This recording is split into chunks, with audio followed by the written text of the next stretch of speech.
जब सिख कहीं गलत काम करता है तो उसे पकड़कर सही रास्ते पर लगा लेता है। मुझे याद है घटना, गुरु गोविंद सिंह जी महाराज थे, उनके दरबार में एक रहा करता था सेवादार लड़का था 20-21 साल का।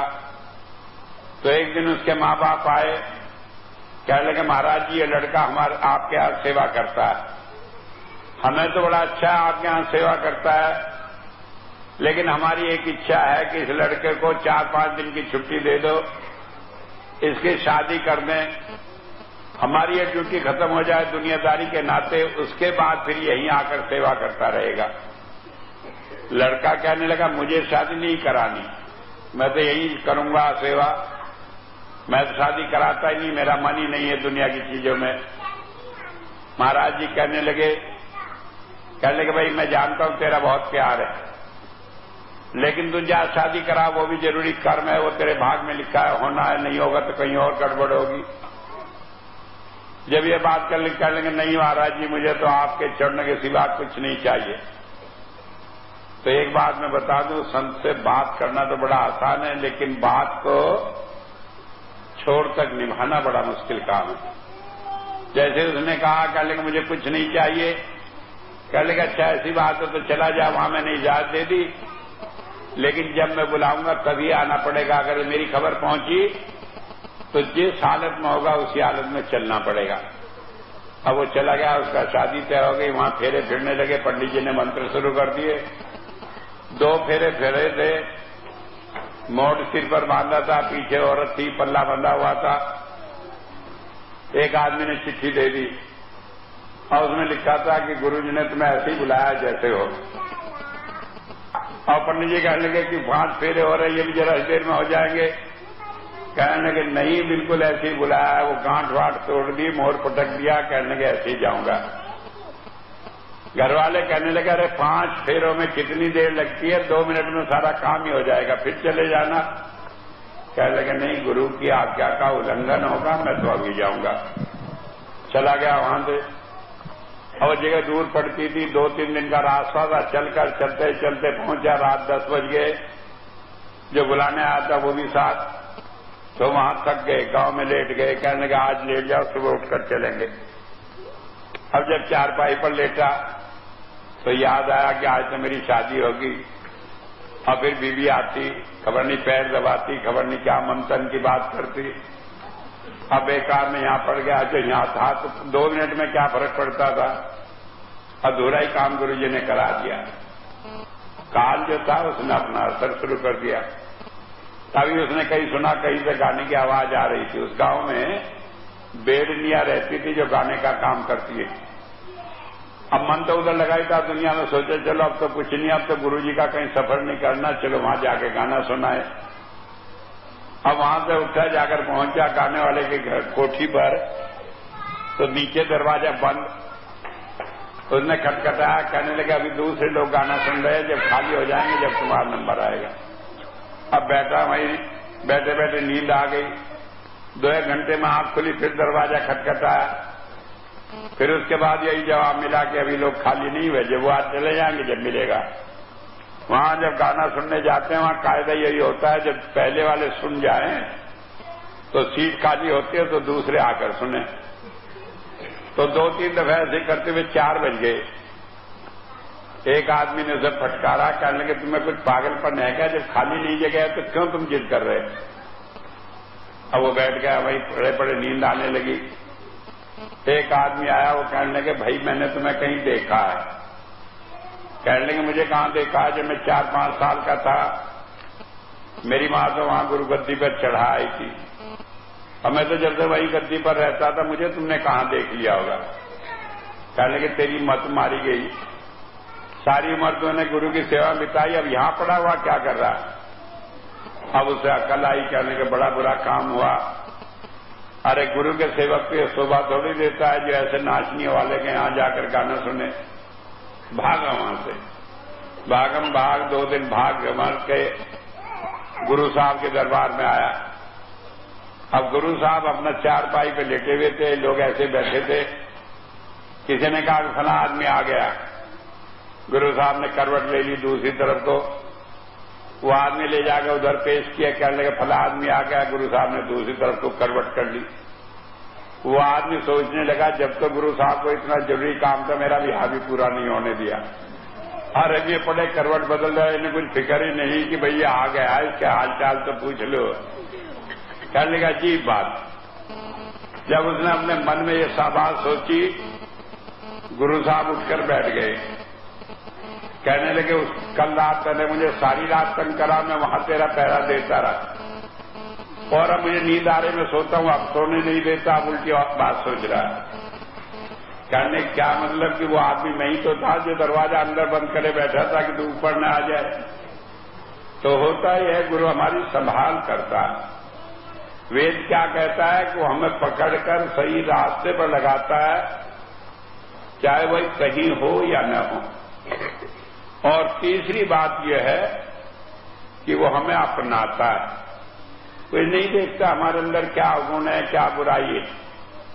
जैसे माँ होती है, उसका बच्चा कहीं कीचड़ में सन आए, चोट खाया है, वो नहीं देखती कि कीचड़ में सन आया, वो बड़े प्यार से गोद में लेकर कपड़े बदलती है, नहलाती है, खिलाती है, पिलाती है, प्यार करती है। तो इस तरह संत हमें नहीं देखता कि हमें क्या कमियां, क्या गलती हमने की। वो देखता है कि बच्चा उसे चाहता है। तो जब इन तीन बातों को हम देखते हैं, तब हम देखते हैं कि संत हमारे जीवन में समाता चला जाता है। जब शुरू में हम देखते हैं गए देखम देख गुरु कर लिया, किसी ने कह दिया, किसी बात में आ गया, कोई विश्वास ही नहीं होता गुरु क्या होता है। लेकिन जब गुरु अपना विश्वास सिख को दिलाता चला जाता है तो उसका प्यार बनता चला जाता है। मुझे याद है जब मैंने नाम लिया, मैं शाहजहानपुर में सर्विस में था। अब नाम तो इसलिए ले लिया कि उस संत की मौती खींच के धक्का मुक्की करके जने कैसे नाम दिवा दिया, वरना तो मुझे तो गुरुओं से दूर से ही डर लगता था। लगता तो आज भी है, कुछ खबर नहीं क्या कह दें क्या न कह दें, इनका कोई ठिकाना नहीं होता। लेकिन जब नाम मिल गया तो उसके बाद अगले महीने हम दिल्ली आए। तो जब दिल्ली आकर कहने लगे सत्संग हो लिया कि अब लंगर छको जी, तो लंगर में क्या कि वो काली माह की दाल, मां शायद उड़द को कहते हैं, लेकिन वहां लंगर में ऐसे नहीं बनता उड़द की दाल बने, जो बचता है सारा एक जगह मिला हो जाते हैं, किसी की दाल हो किसी का कुछ हो, अब बोले जाते हैं मां की दाल क्योंकि काली काली होती है। अब बाकी रोटियां ऐसी लो पर बनती हैं, उन पर सारी जली जलाई, अब फूलने का तो कोई मतलब ही नहीं। अच्छा जब आया कि लंगर छको जी, तो मैं देखा तो ले लिया, एक रोटी पर दाल रखवा ली। मैं कहा सुशीला जी को तुम भी ले लो। कह लगे मैं तो नहीं लेती। मैंने कहा क्यों नहीं लेती? कह लगे इसमें तो प्याज भरा है। मैंने कहा होने तो प्याज गुरु का प्रसाद तो है। कह लगे मैं नहीं ऐसा प्रसाद खाती, आप खा लो, आपको मानो। अब हालांकि मुझे भी अच्छा नहीं लगता था, तो मैं तो ये सोच कर गुरु का प्रसाद है, खा गया। अब जब मैं खा लिया मेरी तो भूख बुझ गई। वो कहने लगे मुझे तो भूख लगी है। मैंने कहा क्या कि चलो जरा होटल में खाया है। मैं कहा नहीं ऐसा नहीं होगा, गुरु के घर आके होटल में नहीं खाएंगे। कहने लगे फिर? मैंने कहा तुम्हारी मर्जी, भूखी रहो। अब उन्होंने कभी ऐसा जवाब सुना नहीं था। जाके एक कोने में बैठकर रोने लगी। बड़ा सा कमरा था, एक कोने में बैठकर रोने लगी। मैंने कहा अच्छी जगह है, कोई देखेगा भी नहीं, आराम से रो, कोई कहने वाला नहीं। थोड़ी देर में महाराज जी को मैंने देखा, वो कोठी से निकल कर आए और उसी कमरे में जिसमें बैठी वो कोने में रो रही। जाकर हाथ में 4 लड्डू लिए थे, जाकर कहने लगे बीबी तने खाना नहीं खाया? कहने लगे नहीं महाराज जी नहीं खाया। कहने लगे अच्छा ये लड्डू खा ले। अब मैं तो पीछे पीछे गया, मैं कहने लगा महाराज जी मुझे भी दे दो। कहने लगे तूने भी नहीं कहा? मैंने कहा मैं तो खा लिया। कहने लगे अच्छा तुझे वहां देंगे। कमरे में बुलाया, 2 लड्डू मुझे भी दिए। लेकिन वो आकर जब मैं कहने लगा, कहने लगे महाराज जी को आपने बताया, मैंने नहीं खाया। मैंने कहा नहीं मैं तो नहीं बताया। मैंने कहा वो तो सबके मन की जानने वाले हैं, इसलिए वो अपने आप आए। कहने लगे ऐसा होता है? कहने लगे हाँ ऐसा होता है। कहने का अब तो मैं तकलीफ नहीं दूंगी उन्हें, अभी कभी ऐसी बात नहीं सोचूंगी। मुझे याद है एक बार सुशीला जी की बात है, हम दिल्ली सत्संग में गए हुए थे। अब औरतें होती है, खबर नहीं कहाँ की कहाँ बात सोचती है। एक औरत उनसे कहने लगी, देखो हमारे गुरु ग्रंथ साहब में सच्ची बात है, ये रामायण गीता सब ऐसे झूठी है, और जब भी तो महाराज जी कभी रामायण से सत्संग नहीं करते। अब सुशीला जी सुनी तो बड़ा दुख लगा, मुझे कहने लगी चलो अब तो चाय पीने चलते हैं। मैंने कहा भगवान महाराज जी स्टेज पर आ गए और सत्संग करेंगे। कहने के वही सत्संग, वही गुरु ग्रंथ साहब, कोई से नई बात कह दी क्या, इतने साल हमें आते हुए हो गए, हम तो आज चाय पियेंगे सत्संग नहीं सुनेंगे। मैंने कहा नहीं भाई ऐसा नहीं करते। जब मैं तैयार हुआ, अच्छा भाई चलो, तो महाराज जी स्टेज पर आए, उन्होंने सत्संग शुरू कर दिया रामायण की एक चौपाई बोलकर। वो कहने लगे हम तो सत्संग सुनेंगे। मैंने कहा अभी तुम कह रहे कि नहीं सुनेंगे, अभी कह रहे सुनोगे, ऐसे भी कोई बात होती है। तो उन्होंने सारी बात बताई कि मुझे कह दिया कि महाराज जी तो रामायण को अच्छा नहीं समझते। मैं अपने मन में सोचा कि हमने अपना धर्म ही खराब कर लिया, इन सिखों के चक्कर में लग गए, राम को और ये मानते ही नहीं। इतनी देर में महाराज जी ने रामायण से ही सत्संग किया और सारा सत्संग उसी से दिया। तो फिर मेरे मन का भ्रम दूर हो गया। तो ना तो उन्हें कोई बताने गया था कि कोई इंतजार कर रहा है कि आप रामायण से सत्संग करो, और ना उन्हें कोई तसल्ली देने गया था कि महाराज जी आज रामायण से सत्संग करेंगे। लेकिन वो हमारे मन की जानते। संत हमारे अंतर में वहीं बैठा रहता है जहां हमारा मन सोचता है, सारी बातें करता है, और इस मन को फंद लगाकर हमें सही रास्ते पर लगा देता है। मुझे याद है सन 75 की बात है, उसी साल मैंने काम शुरू किया था। तो मैं यहीं पर बैठा हुआ था, अगस्त का भंडारा था, शाम का वक्त था। उन दिनों यहां पर एक हॉल हुआ करता था जो आधा छपा था आधा बिना छपा था। तो वहां बैठे, शाम के वक्त भंडारा निमट गया, करीब 10 बजे का टाइम था। सेठी साहब अवतार सिंह सेठी जो आए थे बरेली से, वो बैठे थे 2-3 आदमी उनके साथ। आग जलाकर हम लोग बैठे हुए बात कर रहे थे, उसके किनारे बैठे। तो वो लगे कहने, स्वामी जी ऐसी दया कर दो कि मेरा तो सारे कर्म इसी जन्म में कट जाए।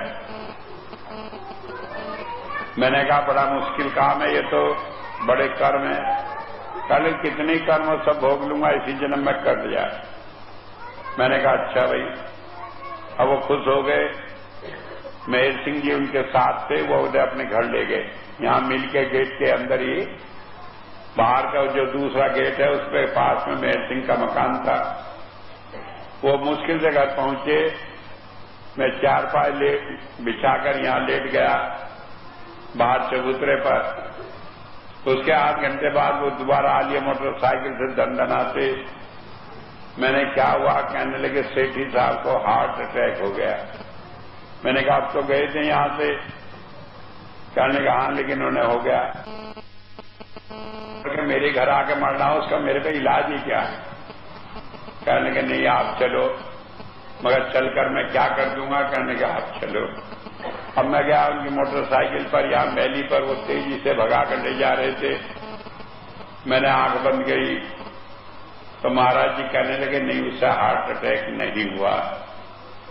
मैंने कहा अच्छा हुआ नहीं हुआ, नहीं तो मुझे ही हो जाता जो उसे देखता हुआ। तो वहां पहुंचे तो देखकर, लेकिन देखा वो बहुत जोर जोर से चिल्ला रहे थे, सारे बदन में पसीना बुरी तरह, और उनका ढंग ऐसा जैसा हार्ट अटैक ही हुआ। हमने डॉक्टर लक्ष्मी प्रकाश मित्तल को बुलाया। वो देखकर कहने लगा स्वामी जी ने तो हार्ट अटैक हुआ। इंजेक्शन दिया, दवाई दी। रात को 2 बजे तक वहीं बैठा इलाज करता रहा। 2 बजे हार कर चला गया। कहने लगे इन्हें तो बहुत तगड़ा हार्ट अटैक पड़ा है, मेरे बस का तो कुछ है नहीं, और इन्हें कहीं किसी और को दिखा लें। दूसरे डॉक्टर को बुलाया। 4 बजे तक वही हाल। वही छाती पीटना, वही पसीना आना, वही बुरा हाल लगे कि अभी दम निकल जाए। 4 बजे दूसरा डॉक्टर भी जवाब देकर चला गया। मैंने सोचा, आंख बंद करके बैठा, मैं कहा पूछूं महाराज जी से क्या हुआ। मैंने कहा महाराज जी ये क्या हो रहा है। कहने का हार्ट अटैक नहीं है। मैंने कहा और है क्या ये हार्ट अटैक नहीं। कहने का ऐसे ही कुछ है। मैंने कहा फिर इलाज की कुछ दवाई दे दे। मैंने कहा क्या दवाई दे दूं कि कुछ ही दे दे। अब मुझे आती भी नहीं थी बहुत सारी दवाइयों के नाम, और हार्ट अटैक की तो मैं जानता ही नहीं था। तो मुझे एक ऐसी दवाई याद आई, वो मैं लिख ली गोली, और एक आदमी को भेजा कि जाकर दवाई लेते आओ। तो और तो मैं जानता नहीं मेडिकल स्टोर कौन है। मैंने उसे भेजा अपने घर। मैंने कहा जाकर पिताजी से कह देना कि एक मरीज बड़ा सीरियस है, गोली दे देंगे। अब उनकी बड़ी उम्र थी। जाके 4 बजे उठाया। कहने लगे एक मरीज बहुत सीरियस है, दवाई दे दो। कहने के क्या सीरियस है कि हार्ट अटैक उसे हुआ। अब वो ताली वाली लेके नीचे उतर कर आए, पर्चा देखा। कहने के ये कहीं हार्ट अटैक की दवाई है। कहने के स्वामी जी ने दी है। कहने के कौन से स्वामी जी के आपके लड़के। कहने के अच्छा स्वामी जी मिला, 2-4 को तो ऐसे ही मार देगा। बड़ा बुरा लगा उन्हें। वो कहने लगा जी कुछ ही हो, लेकिन आप हमारे तो गुरुजी आप दवाई दे दे। अब वो दुकान तक बड़ी मुश्किल से गए, 3 गोली निकाल कर दे दी। अब वो लेकर आया, उसने सारा किस्सा सुनाया कि पिताजी तो ऐसे कह रहे थे। मैंने कहा कहने दो भाई, उन्हें क्या पहचान है संत की। ये तो मौज है, जब वो किसी को जनाए तभी वो जान सकता। तो आकर एक गोली मैंने उन्हें दी पानी से। 15 मिनट बाद वो चिल्ला जो रहे थे वो सुर जरा थोड़ा कम हुआ।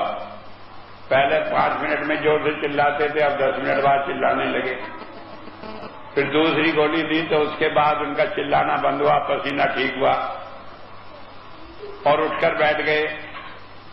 कहने लगे जी कोई शब्द पढ़ो। मैंने कहा सारी रात में शब्द पढ़ा, ये कम था कि अभी कोई दूसरा शब्द पढ़ना बाकी है। अब तीसरी गोली दी तो बैठकर बात करने लगे। कहने लगे अचानक मुझे हुआ क्या। मैंने कहा तुमने ही तो कहा था कि सारे कर्म इसी जिंदगी में कट जाए। अब शुरुआत होगी तभी तुमने ये एक राग अलापना शुरू कर दिया, और अभी न जाने कितने कर्म है वो सारे कटने को। कहने लगे मैं तो सोचा अभी मर जाऊंगा। मगर बाकी कर्म कौन भुगतेगा जो अभी मर जाओगे। तो बात ये समझ लेने की है कि संत में एक शक्ति होती है। क्या होती है। साधु बोले सहज स्वभाव, संत का बोला वृथा न जाए। उसकी बात को परमात्मा भी नहीं काट सकता। और इन्हीं सभी बातों के सहारे वो हमें इस दुनिया के सारे झंझटों से पार निकाल कर ले जाता है। हम नहीं जानते उसकी एक बात में क्या राज है। उसकी एक बात में ताकत है कि कोई दुनिया की अड़चन उसके काम को रोक नहीं सकती। वो जहां भी हो हर जगह हमें जानता है, देखता और करता है। मुझे याद है बाबा साम सिंह जी महाराज एक बार कहीं सत्संग देने गए। घोड़ी पर गए, पीछे संगत के 4-5 आदमी थे। जब उधर सत्संग देकर लौट रहे थे तो एक नदी में बहा रहे थे। तो घोड़ी पे आगे निकल गए। पीछे शादी करके एक आदमी था, 2-3 आदमी और साथ थे। तो शादी को एक सांप ने काट लिया, और वो सांप इतना जहरीला था, छोटा सा सांप था, उड़कर काटता था। माथे में काट लिया कि डंक मारते ही आदमी नीला हो जाता, मर जाता था, बचता नहीं। और जब उसे काट लिया उसे लगा कि मैं मर जाऊंगा। कहने लगे देखो भाई मेरे गुरु को मत बताना कि मुझे सांप ने काट लिया मर जाऊंगा। कहने क्यों। कहने लगे उन्हें मेरे पर तरस आ गया, उसने मेरा जहर अपने ऊपर ले लिया तो उन्हें कष्ट उठाना पड़ेगा। कहने के मुझे बांध के ले जाओ गठरी में और कहीं जाकर नदी में या कहीं बहा देना, लेकिन महाराज जी से मत कहना। लेकिन ये तो हमारे अपने मन की बात है, संत हमारे कैसे थोड़ी जानता है। महाराज जी ने जैसी घोड़ी को रोका, पलट कर देखा कि वो क्या गठरी में बांध रहे हैं, वहीं पर आ गए। आकर उससे कहा कि क्या हुआ वही है। कहने के जी शादी को सांप ने काट लिया। कहने के सांस चल रही है कि हाँ भी चल तो रही है लेकिन है बेहोश, नीला पड़ गया।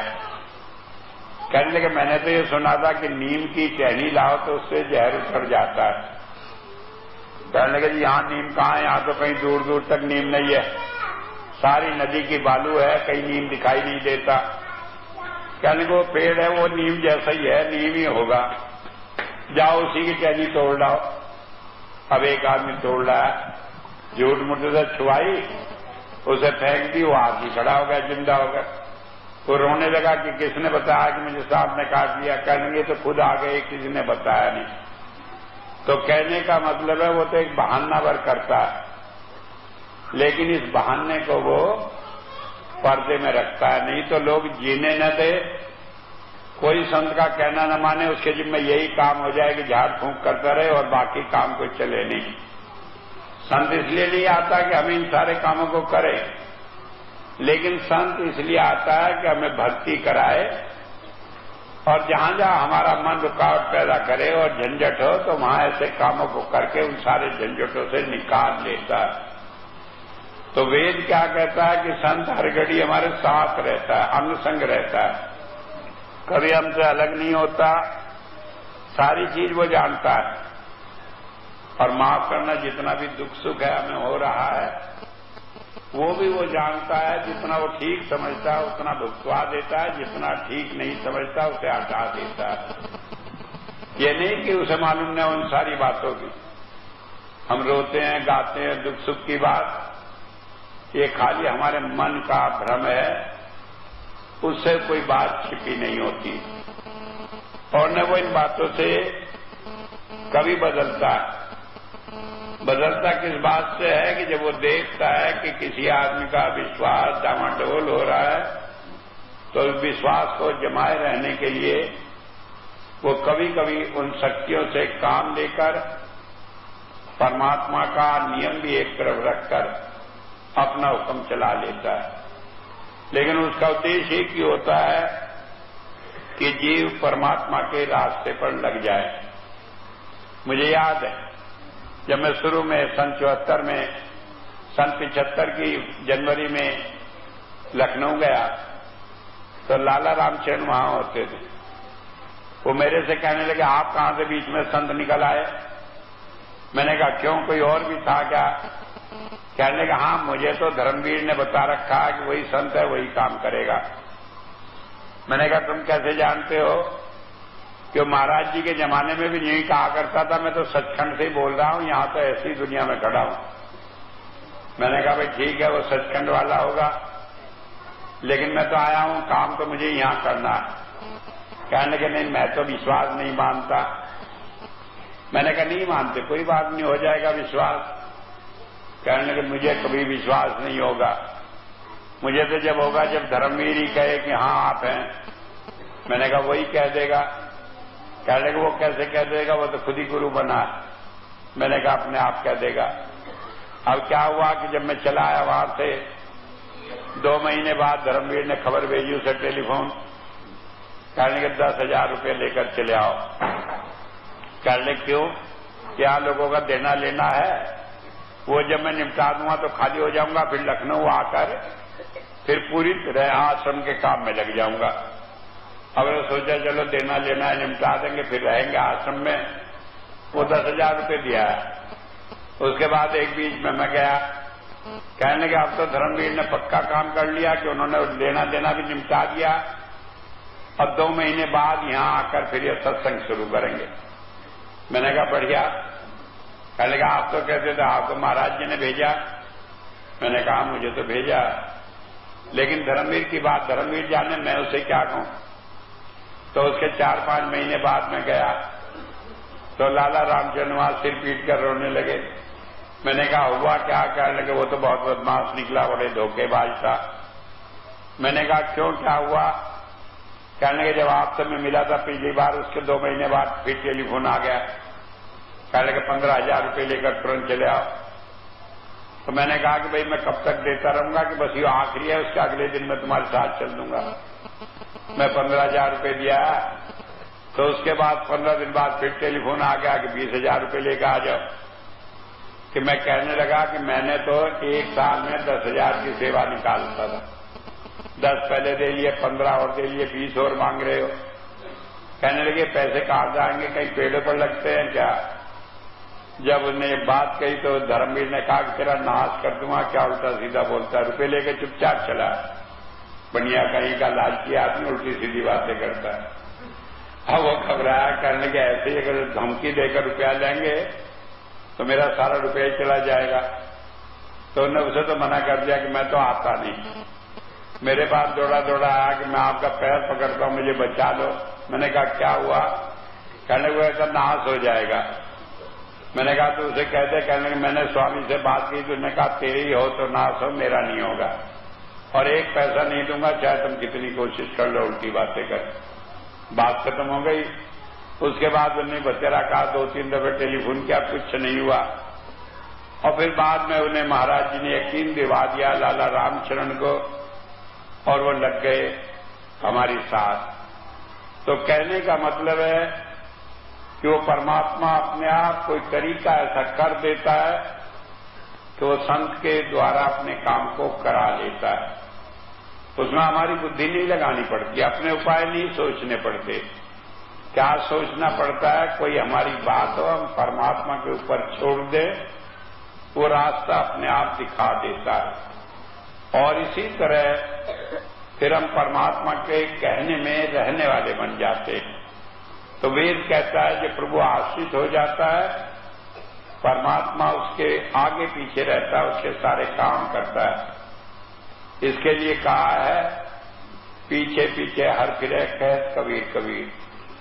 कैसे आदमी के आगे पीछे परमात्मा फिरता है कि भाई मुझे बताओ कुछ काम, तुम्हारा कोई काम हो तो मैं करूं।